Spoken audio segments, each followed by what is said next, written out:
I wanted to show mugshots of my life. You know, this is what really happened to me on drugs. You know, it was mugshots from different cities, because when I did drugs, I traveled a lot of places.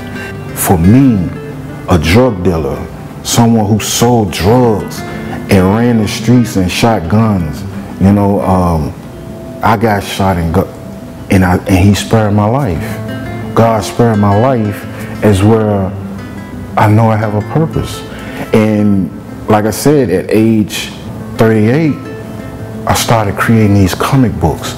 So it's like I'm reliving this life, and I want to tell it, but I don't want to glorify the lifestyle. You know, that's something that I never do in my books. I tell the truth in my books, but it's not to glorify. It's to show the youth that this is real. This is my first comic book. This book here is called Graffiti Preschool Comics. It's a book for preschools, and it is a simple book really about these two kids. They go to school. Their whole goal is to go to school and get an education, and it's teaching them like basic things about brushing your teeth, you know, feeling good about education, you know, and it's telling my true story. It's telling my story about my friend. He used to come by the house, knock on my door, let's go to school. And I remember, I remember like walking to school, I would see beer bottles, cigarette butts. I grew up in Memphis, Tennessee, a small city where a lot of gang violence, drug activity. My mother was poor. She was on food stamps, welfare, as well. We lived in a very poverty neighborhood, as well. I saw a lot of crime, and it was like me growing up in that type of environment. It was like right looked wrong and wrong looked right, and as a small child, my mother, I didn't have no dad, so my mother did the best she could on trying to raise me as a boy.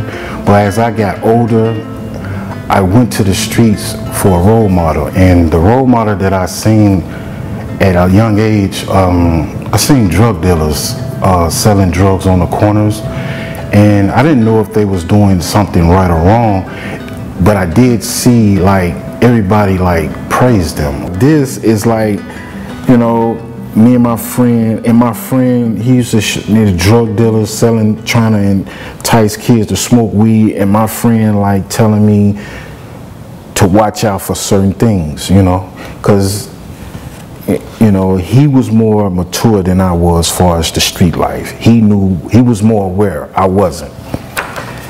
And, you know, like homeless people sleeping on the streets, and for me, it was like he explaining to me, what is this? I started selling drugs, breaking into houses, robbing and stealing. And at age 13, I got incarcerated for a crime, and I did, from 13 to 19, I was incarcerated.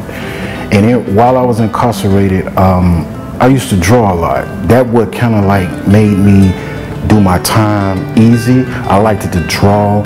I couldn't read, so that was where I found my peace, drawing cartoons.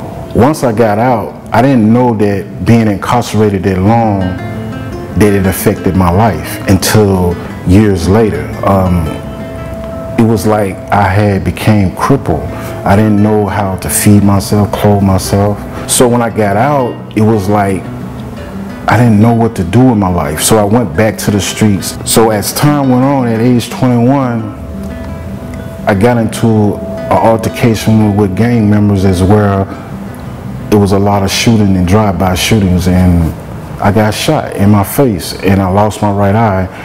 And my friend, he got shot and he paralyzed on one side. And at that moment, I turned to drugs, hardcore drugs.